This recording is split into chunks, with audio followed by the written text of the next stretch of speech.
Hey there, I'm Neil. My pronouns are he, him, and I'm the host of my new podcast, Pause and Rewind. I'll be chatting to changemakers, thought leaders, and role models who all share a common goal. They're striving to make the world a more inclusive place. And let's face it, we need it. Each guest has a unique story when it comes to doing their thing, and we often know who people are in the now. But how much do we really know about them? Pause and Rewind takes a moment to explore the experiences in my guest's life that led them to where and who they are now. Because everyone loves an origin story. We'll dive into tales, anecdotes, and what makes our guests tick. So, are you ready to pause and rewind?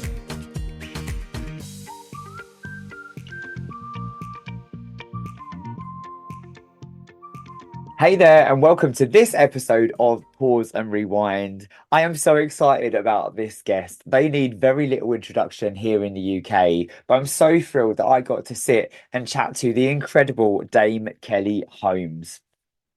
We obviously all know Kelly from being an incredible Olympian, having won two gold medals, the first woman to do so at Athens 20 years ago. And Kelly has gone on to do amazing things since then. 16 years ago, she set up the Dame Kelly Holmes Trust, which aims to improve the health and well-being of young people around the UK facing challenges in their everyday lives through sports guidance, mentorship, and that's amazing to see in itself. And recently, Kelly wrote her book Unique, a memoir. Her coming out story touched so many people and was a truly brave step for her, a step for her that has led to her becoming the Kelly that we see and know now, and the Kelly that she feels she is meant to be. And we talk a bit about, purpose and how that has shifted, and now, now she feels that she is living her purpose, and how, yeah, we cover some really kind of like quite grueling stuff as well. And just a trigger warning, there's some quite harrowing moments, particularly around her time in the military, but it has all culminated in who she is and how she is showing up for people. So I really love this conversation. Please do listen, enjoy, and share with those that you think may wish to listen. I'm so excited for you to listen to this episode with me and Kelly. Thanks, everyone.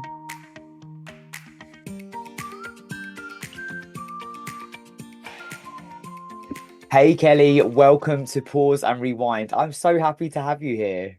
Oh, thank you, Neil. It's so good to see you again. It's really good to see you. Last time I saw you was Brighton Pride. We got drenched in the parade. Oh my gosh, wasn't it awful?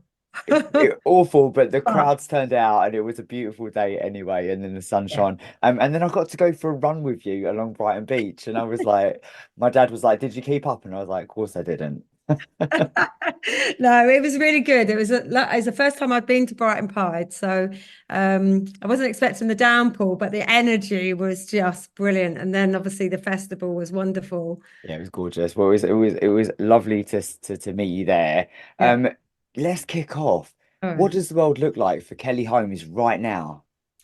It looks like eyes wide open, taking up every opportunity that comes coming into 2024 with a real positive energy and hopefully a golden glow. Love that. And you know what? It is so amazing to see you taking up every opportunity, right? Like growing up as a kid, you were such a household name. It's just amazing to see you in 2024 just everywhere. Yeah, I mean it's been a journey, not going to lie. But I think, I've got to a point in my life now where I'm very, very clear on my purposes, who I am, and what I believe society should be, and how I can have an impact on normalizing and humanizing conversations around identity and purpose and values, respect. And it's something that, even though that's always been who I am, I think it takes a point in life where, well, it has in my life where I've kind of hit a switch where I know exactly what I'm meant to do now and who I want to be. And I think that's really important. And it doesn't matter how long it's taken it.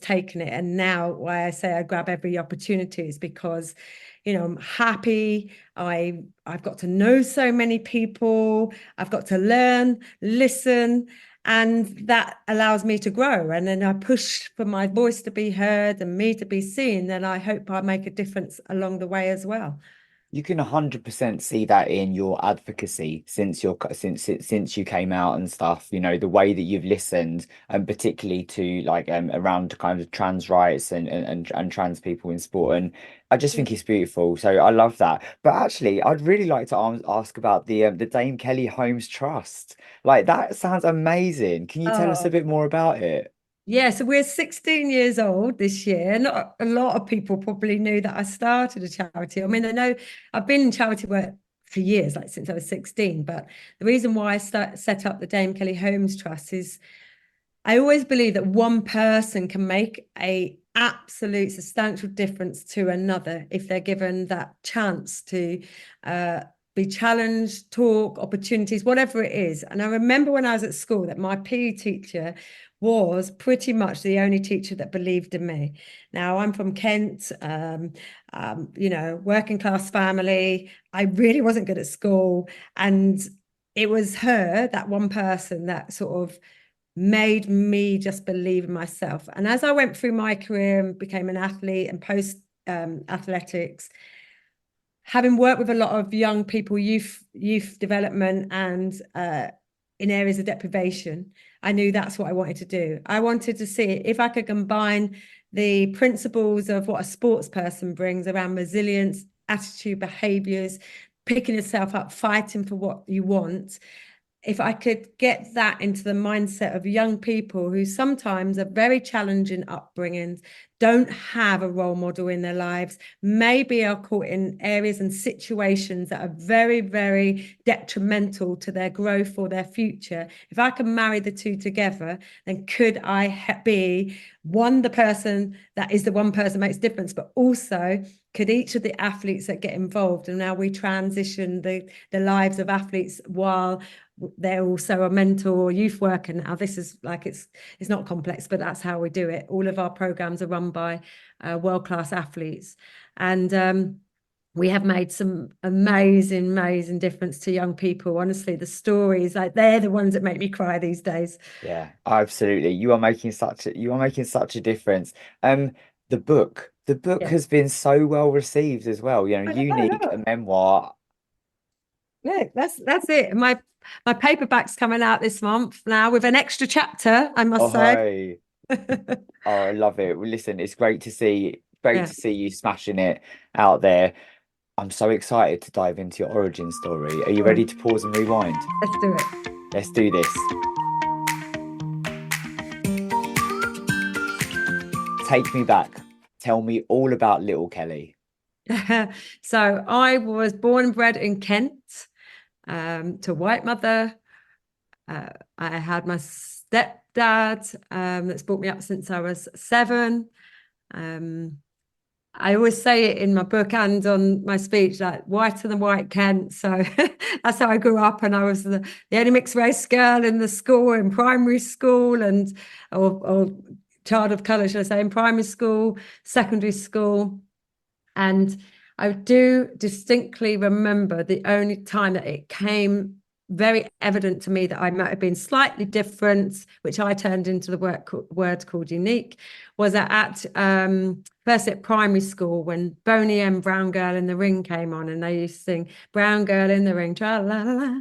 Yeah. And I was the one pushed into the middle, and I just thought, this is great. So I was just like, Right. and it's so weird how I had that attitude to think, okay, well, that's all right then. So I took that, and then I remember became friends with a group of, let's say, misfits at school. My best mate, ginger hair, freckles, another girl who was small and kind of just, I don't know, didn't really do a lot. And another girl was really tall and blonde, the tallest in the class. And we just became bonded friends. And I think sometimes, when you just find, it's like now, right? You find a tribe, you find people, Yes. it doesn't matter what you look like, but you Yep. get on for some reason. And we did. So anyway, at school, I wasn't academic at school. I spent most of the time outside the classroom. I do think now that we've come to that point of neurodiversity and understanding about dyslexia and all of those sort of things that we weren't tested back in my day and age. And I definitely struggled with class, with anything to do with reading, writing, attainment. So being kicked out, it didn't make me feel good. You know, you feel like you're just literally the one that's always in trouble. It doesn't make you feel good. And it was my PE teacher that said to me, look, you're really great at running. Why don't you just, you've got to believe in yourself though, you know, and you've got to believe that you can be good. Because if you don't, then it's no point me helping you, anyone else helping you. And I think her being that one person that just looked at me and gave me purpose, I'll never forget her. And she's one of my best mates to this day. Love that. Love that. What are some of your favorite earliest memories or anecdotes that people have told you about yourself? Um, So having been lived in my village all my life, you know, I was this little gangly girl with big afro, as I say, very evident that I was this young girl. And I used to go running around all the lanes and around the track and everyone. And still to this day, I see people, you know, because where I grew up in my council estate, there was all these old people's flats. And even to this day, those that are still alive, go, oh, I remember you, you know, going out for your run. But one of the things that I think kind of became embedded in me was to help people. And I don't know why, but I always felt this kind of real motive feeling that I hated seeing people struggle. I hated seeing people just not feeling good or being happy. So I do remember being a child and we had this really bad winter once and the snow was high. It's like mid 80s. And like I say, I lived opposite these block of flats. It was like a round circle with 3 blocks and one in front of me. And I felt so bad. So I'm out there with shoveling the snow off of all the path. All my mates buggered off and I'm still shoveling the snow. And I started saying to these ladies, would you like me to do your shopping? And they were like, oh, will you, sort of thing. So I go up, I run up to the shop, I get the shopping, come back, and they started throwing me out chocolate out of the thing. And I thought, oh my God, I'm getting like free chocolate. so I blame the old people in my street for making me a chocoholic. Because literally, Are you still a chocolate? I'm still a chocoholic. Same, But same. there's loads of lovely things from childhood, just being with friends that I'm still friends to this day. Um, you know, somebody did say, have you always been a tomboy? And I was like, yeah, I think I have. You know, when we used to play doctors and nurses, I was always the doctor. Doctor always seemed to be a male figure, and the nurses always seemed to be a female figure. And I always ended up wanting to be the doctor. So maybe I knew more about myself than I actually knew.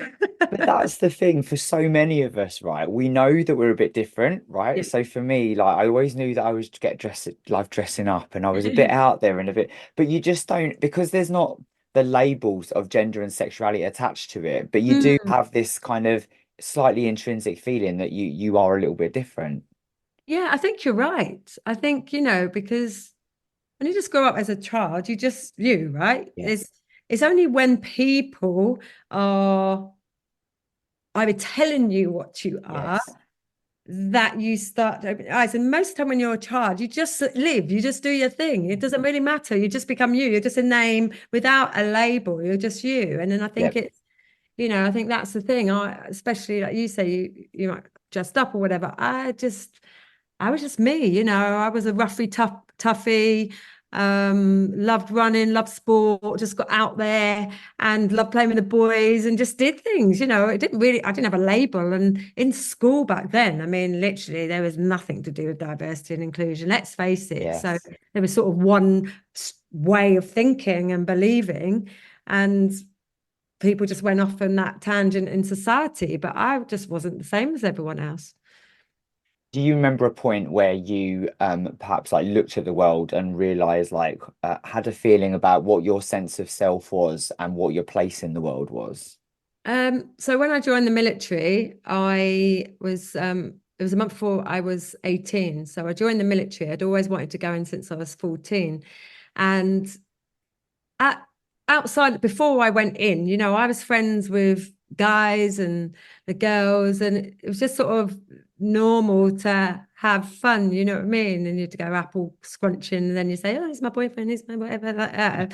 But it was just, I was an athlete as well, so that kind of didn't really, I had boyfriends, but wasn't really, that that intense, let's say. And then when I went into the military, I remember there was this law about there was a law um, against being homosexual, basically, in the military. But because I was 17, I didn't really understand really what that was. So sort of it went over my head. And then I just remember that I was in the wash facilities and this girl kissed me. And I was just like, oh, okay. And it just felt right. It didn't make me think, oh my God, I'm gay, because I didn't really have association with a label at that time. I just realized I was comfortable and we got on so well. And I probably, obviously, that was from when I've been a gay woman since I was 18. And what was the rest of the military like? Kind of having not necessarily having the label attached, Mm. knowing that it was against the rules of the military. Like, Yeah. what was the rest of it like for you, the time there? Um, I mean, I loved my career in the Yeah, military. I loved it. I really did. It was silly things that used to happen, in basic training. So you can't sit on the same bed with someone of the same sex unless you've got one foot touching the ground. I mean, it was almost like laughable. It that's was crazy. like That's your kids, crazy.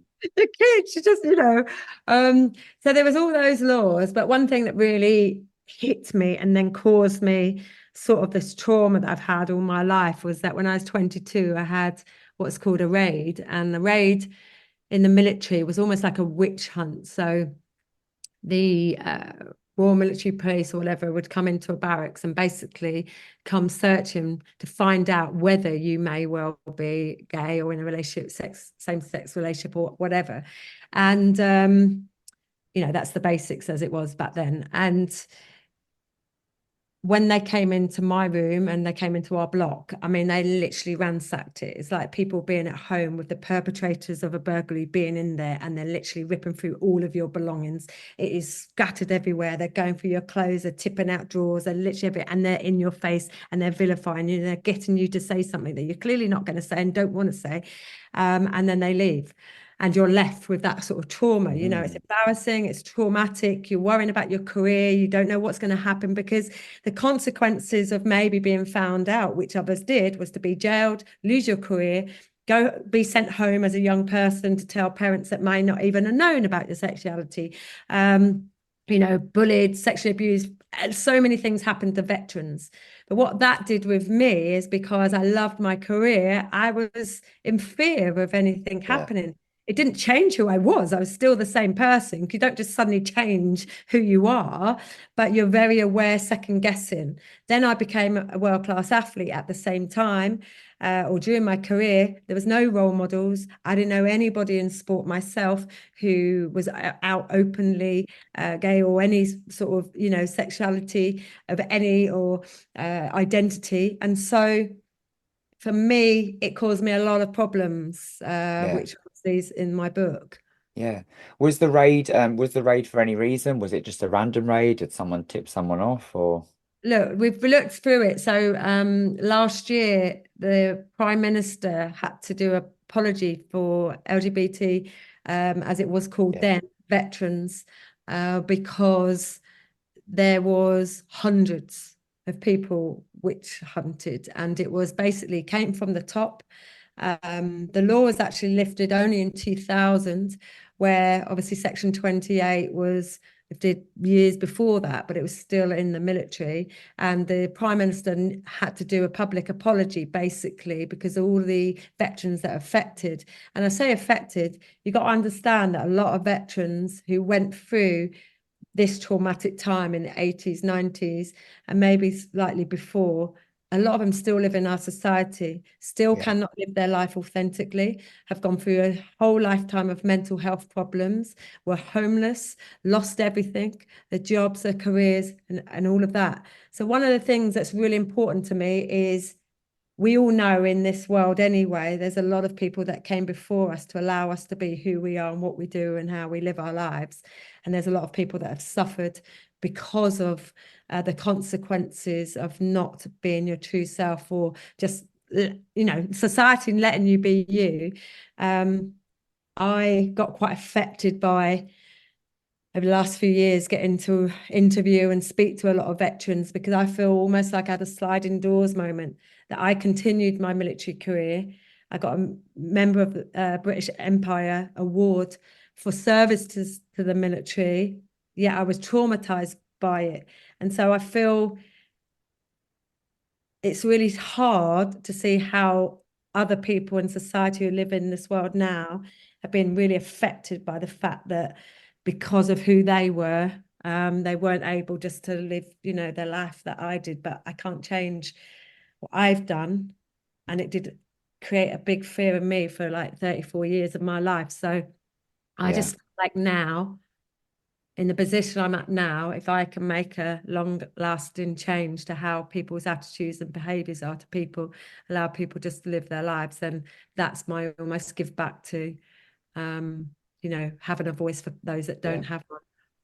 You're out there, you're being visible, you're speaking out and showing up for people. Have Yeah, you been able to, has that recent work yeah. with talking to people and, everything that you do, has that provided a little bit of healing from that trauma?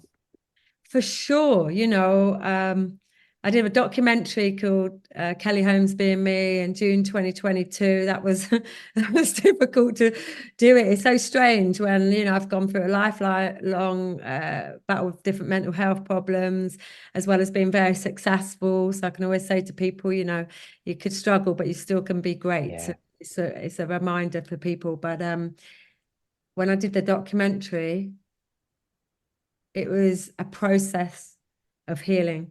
yeah, It still took a while. It took another year. I mean, even though, it's 2 years this month, actually, 2 years this month since my documentary, and what I say is like my freedom.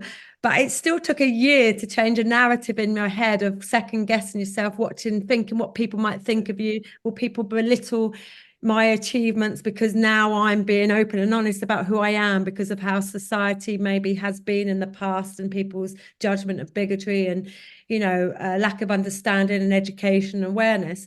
But so even though I was embracing life last year, I still didn't think I found Kelly. But yeah, now I absolutely have found Kelly. I just know that no one will ever, ever intimidate me, put me down. And the ability for change is not just me in the community now. I go around the world as a motivational speaker. I speak about high performance. I speak about mental health awareness, and I now speak about diversity and inclusion. you do. So what is different is that I don't speak to the people that already get it. I Yeah, speak to the people that I know need to hear it. I'm that's it. sometimes standing up in front of 2,000, 3,000 people, of men and women of all different backgrounds of society. And I know there's a huge amount in there that still need to be educated. And I can stand on stage and just say it as it is. And the response I get of me just saying, you've heard, I could talk about everything, my army career, my Olympic wins, my this, my that, my awards, everything. And then I go, but after you hearing that, do you not think I deserve to be happy? And the moment I say that, they all start cheering, because that's the realization. Just let me live my life. I'm not Yeah. affecting anyone. I'm not hurting anyone. Just let me live my life for me. And that's the biggest difference that I have. So you guys won't see this. The community won't see it, but I'm having an impact on the people that matter. Yeah. And we often say that, inclusion circles, like particularly in DEI, it is sometimes like an echo chamber, right? And those are Mm. not the people you need to bring along on the journey. It's the Yeah, people that with your platform as a sports professional, as an athlete, an yeah, Olympian, with all your achievement and reputation profile, you're able to access people that other people can't. So yeah. yeah. And I love it. Like I literally Yeah. love it. And I think, and because what people don't understand is that up until I did my documentary, I would never, ever, and I've been a global speaker for 18, 19 years. And up until 2 years ago, I would never even touch the subject of diversity and inclusion because I was so scared, Yeah. right? I was so scared. You No, still scared? no. Oh my God, no. No, I literally no way. No, because I know the value of the fact is everybody has something in the society to give. We're all, most of us are great people who, just want to get on with life or want to do whatever we want to do Yeah, and just just get on. And I think it's empowering for me to be able to talk at all different levels. Like the type of people that I speak to are very much all different levels in society and especially in a corporate world, which is individuals.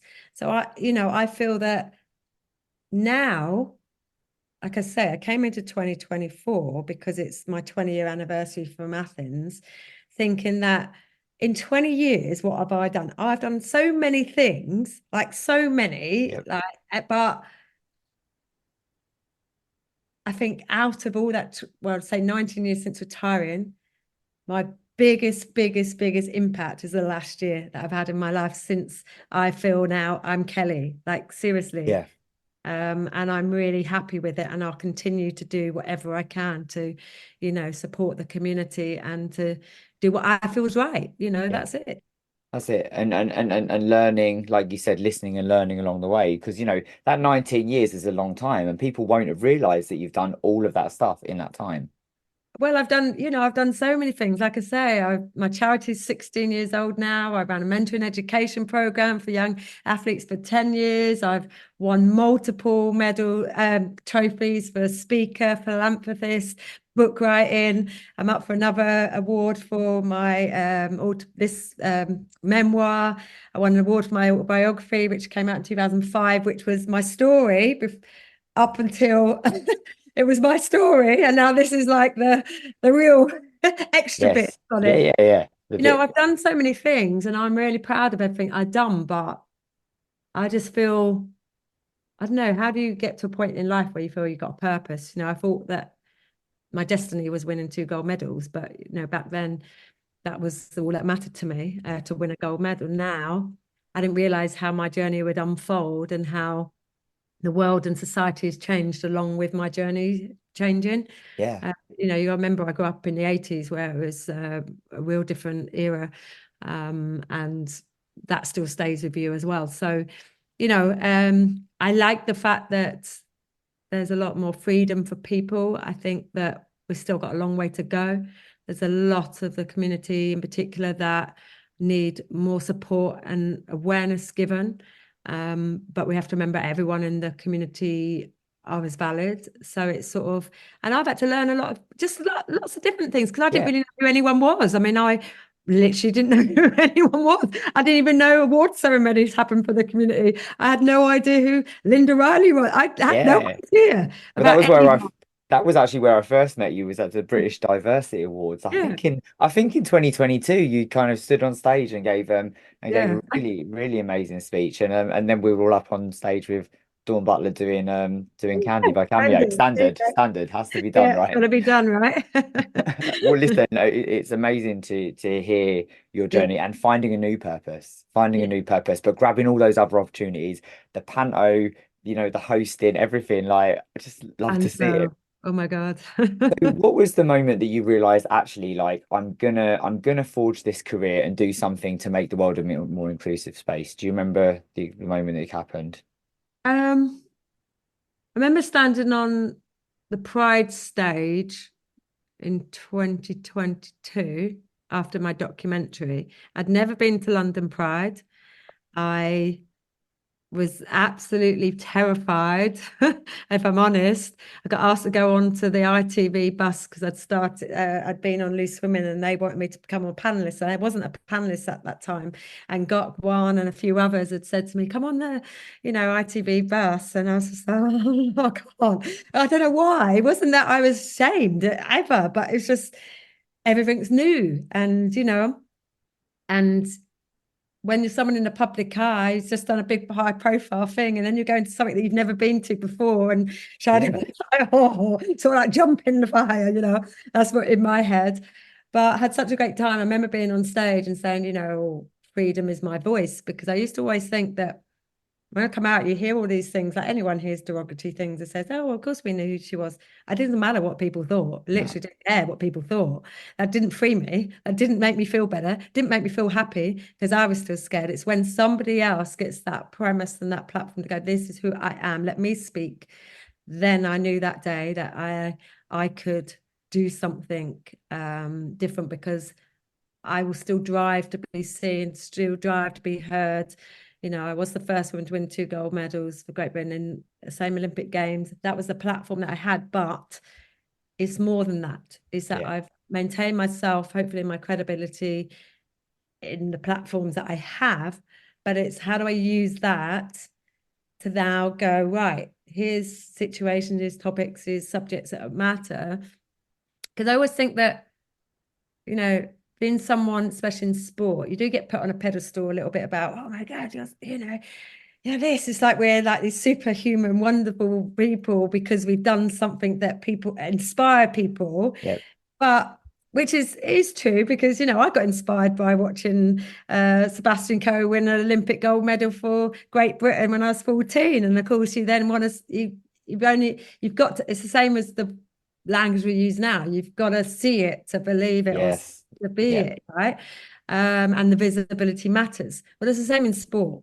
So what I thought is that okay, so everyone's inspired by what I do. And as I've gone through my speaking career, talking about lots of things, and now with the platform I have, I'm just like, I've played, and I don't even bring up anything to do with this in a lot of speeches right until the end, unless it is directly a diversity and inclusion speech. But all what I've definitely started doing is that I speak in front of this platform. I could say, it's an eclectic mix of people in the workplace, and you get these hierarchy and you get all of that, and I literally break it down to them, about the fact that I've just played Athens, you're still cheering me on, even though what's happened. You're clapping me at all these things I've done. You're also crying at the things I've said I've struggled with, my mental health and everything. I said, but isn't that real life? I said, if I tell you all these things and I've just never been happy until the moment that I came out as a gay woman, does that now change your opinion on me? And I really question them. And the thing is that they're just like, well, yeah, that just makes sense. Like, why Yeah. can't I just tell you who I am? And the reason is, it's nothing to do with you that I'm a gay woman. But the fact is, society made it difficult for me just to live my life and for you to judge me if I said it. So now I'm just saying it to you. Does it make any difference to you at all? And they're all like, no. And do you know what? The biggest thing is some of the older, grey-haired men of this society who come up to me like going, oh my God, thank you, because now I understand, or someone in my family, has come to me and I knew that they would find it hard, and now I see it in a different way. Yeah. And if I could just make that little difference to somebody's mindset, just to make them think, even Yeah. just to make them think about their language or their attitudes or behaviors or their narrative, or sort of put in a cover around a book without knowing content and context, get to know the person, you'll have probably a different opinion. And that's a great place to feel, to be in, if I can make a difference for other people. I don't need to make it a difference for me anymore. I Yeah. know who I am and what I want to do. But if I can make a difference for other people, then I'm really happy. I love how you say that with such confidence. I know who I am and I know what I do. I love Yeah. that. Do you think do you think all of those experiences have culminated in the Kelly we see now? All of Yeah. the ones we've talked Everything. about today. Everything. We all go through life's journeys, which is difficult for a lot of people. And I think sometimes you have to, some people say, I think sometimes when you're in the mix of the anxiety and the worries and the pressures, and we can all get so het up with the noise that's all going on and hearing other people's issues, and we can get caught up in the intensity of it. If we take a step back and just breathe and go, firstly, my life matters first. Yeah. Among anybody else, we can all be advocates, we can all stand up for other people, we can all shout on the tin. But fundamentally, your life matters first and Yeah. foremost. Outside of that, then it's what's your morals and what's your values stand for. And if you look at what your morals and your values stand for, that will then lead you to do the other thing for other people. And I just think that more people need to take a step back, breathe first of all, be you and sort yourself out. Then how do you support other people? And there's different ways of supporting. And I think if we do that, then there'll be less anger, less worry, less conflict around on certainly on these subjects. And that's how I'm looking at it now. Thank you so much. Final two questions for this segment. Yeah. Who's someone who shaped you most along the way, and what are you most proud of to date? I have to go back to my school days, my PE teacher, Yeah, believe always. me. He's still, yes, he's still my friend to this day, just for allowing me to find who I was back then. I'll Yeah. never forget that. And what was the second one? But what are you most proud of to date? I'm most proud of, I think, who I've become now. Yeah. It wasn't just, winning my medals was amazing, and everything that I've had off it. Honestly, I've won, it wasn't just then. I won 13 international medals and then multitude of other things. But I'm most proud of how I am handling the evolution of me within what society is, and trying to deal with that, because it's taken a lot to get to a level playing field with everyone's perception of me, everyone what think that I thought or whatever. It's taken me a lot, but I've stood above that, and I know who I am. I know my values, and that is what matters to me most. So I'm proud that I know those values, and I won't ever let anybody question those. A society that's been taught half a history is destined to do harm. A lot of people had not met another trans person before they came to Leeds in March 1974. Huge deal for them. The award-winning Queer AF podcast is back with the history lesson you never had. The first person who performs this instrument is a trans person. Plus, a live event special with the cast of Sex Education. When you're a queer person, you get asked so many questions. I'm just out here vibing, trying to pay me council tax. Listen to inspiring LGBTQIA+ stories with a new episode of the Queer AF podcast every Monday this Pride season. I want to get our stories told, and this is a good start.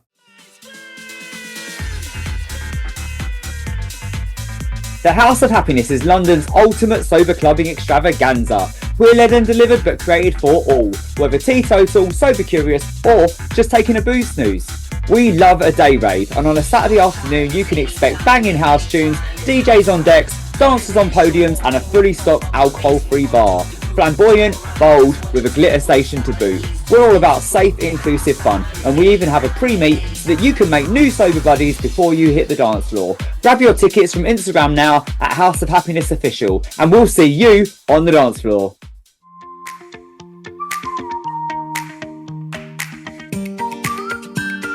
Are you ready for some quickfire questions? Oh yeah, and I'm the worst at these.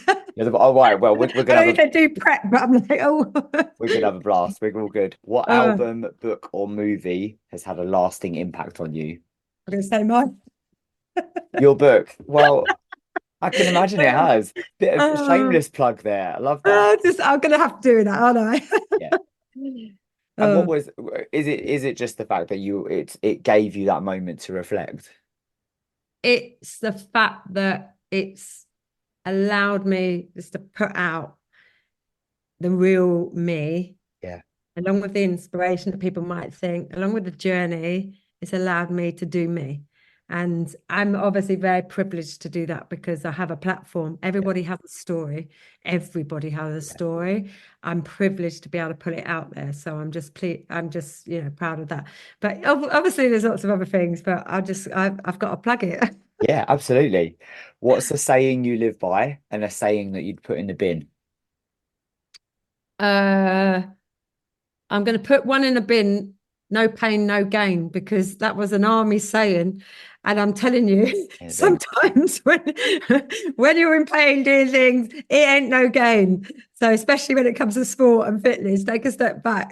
Let yourself rest. Right. Another one, I suppose, is I actually do have a saying that I put myself, and I can't think of remember it now. I'll come back to that. We'll come back to it.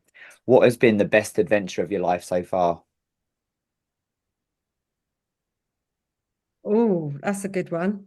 Can I say one that's coming up? It's actually called Machu Picchu because I'm going to Machu Picchu with my charity, and I've always wanted to go to Peru because I feel there's that spiritual element of it.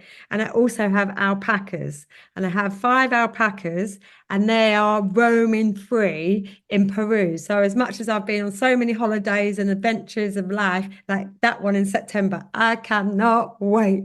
That sounds exciting, and I love alpacas as well. Have you got names for your alpacas? I have Licorice, who's black, Polo, who's white, Creme Caramel, two-tone, Truffle, who's a chocolatey colour, and Toffee, who's toffee colour. Love it, love it. So cute. What 3 words would you use to describe you and your origin story? I'd go getter, resilient, and respectful. I was waiting for unique to come up in there, just as another plug. Can I add 4? You're fucking Dame Kelly Holmes. You can have 4 if you want. Unique. It's in there. It's added. For those listening, Kelly is waving the book at the camera. We are plugging this.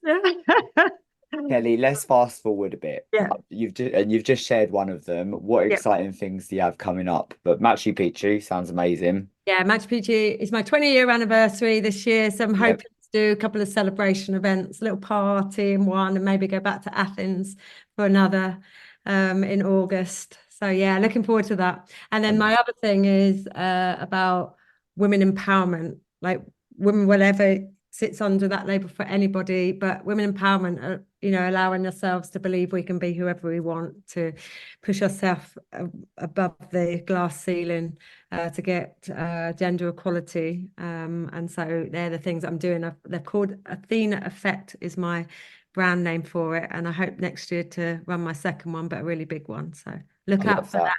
Yes, I'll be keeping an eye out. What brings you joy? Actually, just the normal things in life, I shower my alpacas during the summer. Normal things in life. I shower my alpacas. That's not normal at all, is it? No, babe. But I love it. Okay, just being at home and just chilling. Yeah, I mean, domestic life is so underrated, right? Like just the nice things. Like I see your videos of you like at park run on a Saturday morning, little things like that. Like, yeah. You know what? Yeah, especially those sort of things are really important to me, as well. Just interacting. I've always been like, people think, oh, I'm so whatever. I mean, I've used to be like such quite sort of a shy person. I'm fine doing my work, but then when I'm sort of out of that, I just sort of the person that sits back. And I'm not I'm only the life of the party when I've had a few gins and things. And the rest of the time, I'm just like listening to people. But one of the things I do love is trying just to get anybody just to believe in themselves, just be the best version of themselves and not compare to somebody else. And you'd mentioned about parkrun. Parkrun, as Saturday mornings, 9 in England, 9:30 in the lazy pit places like Scotland and Northern Ireland, and get up early in South Africa at 8 o'clock. But I love it because it does not matter if you walk or you sprint, right? The thing that matters is you show up, because you're showing up for yourself, for you. And whether that's a fitness element, a social element, a health reason, or for fitness physically, it doesn't matter. Like, we're all there, and it's such a community. I love it. I just rock up with my hat on normally. I don't need to announce that I'm there. And then people start to race me, and I'm just like, oh, I'm not up for it today. Or sometimes I see a woman in front of me and I just have to go and get them. But, I'm a bit competitive still sometimes. But do you know what? Some things are just, I now can take those bits where I just think all that matters is I'm just enjoying it. Whereas before it's about gain, it's all about what can I do? What's best? How am I growing? Now I feel a little bit like, okay, just do it because you enjoy it. And I have to say, I have met so many people from the community that I'm blown away with, like seriously, just blown away with, I don't know, just the energies and the connections, and I feel, yeah, I don't regret anything in life, but I wish I had been involved earlier. It's just given Yeah. me a richness in my life that I never had. I'd have to say, just as someone that discovered sport and fitness later, like it as a queer person, it's so amazing to see you doing your thing and inspiring other queer people to get into sport. I Oh, absolutely love thank it. you. What takeaways do you have for anyone listening wanting to do something inclusive themselves, maybe create an inclusive space or just Mm. do something to make the world a bit more inclusive? I would, firstly, for those working in like a corporate setting, challenge that organization to ensure they prioritize diversity and inclusion from right across the pitch. You can talk about intersectionality, you could talk about abled and disabled personnel, you could talk about race and culture. There's so many things that I just think that you as a person, if you can break the mold or just challenge the thing or come up with an idea yourself, come up with it and say, oh, I'd like to start this network group. And it's not that nobody can come. Allies are really important, just put yourself a little bit forward, because I work in that sector and there's some fantastic work going on, but it's taken individuals to make the point of change. So I would say for that. I'd also say that, in the community, what I've noticed is that I want everyone to start supporting each other more and to realize that we're all in this world where we might get challenged at some point, right? Challenge the status quo, challenge the validity of, how we want to be identified, challenge whatever. Support each other just a little bit more than maybe in some areas I've seen, and I say that because, and this might be, I don't know, maybe I still don't know enough, but when in my documentary, I was speaking to Lady Phil, who's wonderful. And I questioned her. I said, why did you start a UK Black Pride? I didn't get it. I didn't know why did you want to start another one? You know what I mean? And it's really interesting where she realized as a Black woman, queer woman, that maybe communities weren't getting sort of the equal attention. So she started, one with people of color and different ethnic backgrounds and whatever. And I was thinking, well, is there then a divide? Like, because I'm learning all the time, and I thought, but we all are. We all have to. You just learn, and nothing's right. And I realized actually nothing's right and nothing's wrong. It's just like, okay, great, you want it, it's making you feel good. So then if you're not a person of color, go to the UK Black Pride and just go support it, because I love it. I love And- it. Phil was a guest a couple of episodes ago, Really? and And I love it. I mean, just UK Black Pride is a phenomenal event. and Sunday I've not 11th. been. I've not You've been not to that been. either. Okay, well, So hopefully see you there Sunday the 11th of one August. day, yeah. Final question for you, Kelly. Do Go you on. have any words of wisdom or encouragement to help someone get to wherever they're going? I'd always say you have to have passion for whatever you want to do in life. You have to believe that you can get there. Ultimately, you need good people around you, whoever they may be. We all have a different types of family network and support network, whatever that is to you. Have those people with you. Have positive attitudes around you. Get rid of all the negatives. And then just believe in yourself just a bit more than maybe you do at the moment. At the end of the day, deserve to live, deserve to be happy. There's a lot of people that aren't with us now and don't have the opportunity to live and be fruitful, and we do. So you got to make the most of it. Kelly, thank you so much for coming on Pause and Rewind. It is so nice to see you, and hopefully I'll see you soon sometime at a Pride event or wherever. Definitely. We'll be dancing now. We're We'll be dancing. in the streets. See you soon, man. Thanks so much.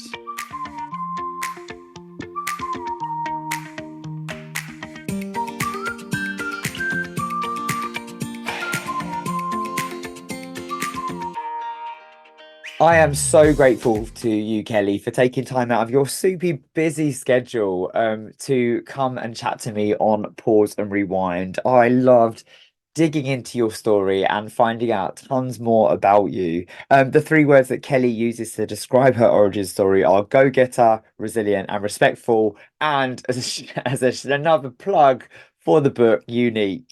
So we had 4 words, but yeah, Dame Kelly Holmes, you get 4 words. And yeah, do go grab a copy of Unique. Watch the documentary. I love the way that Kelly is showing up for so many people, for the queer community, for local community, and those young people that need inspiration. And Kelly is providing that source of inspiration. And also the way that she is using her platform to bring people along on a journey of awareness when it comes to important issues, particularly around it being LGBTQ plus in the UK, because it is a tough time right now. So do listen to more amazing conversations. You know, these conversations on Pause and Rewind are a real opportunity for people to reflect and for me to help shine a light on their incredible stories like Kelly's. So thanks so much for listening. Stay tuned for Pause and Rewind, and yeah, see you soon. Thanks.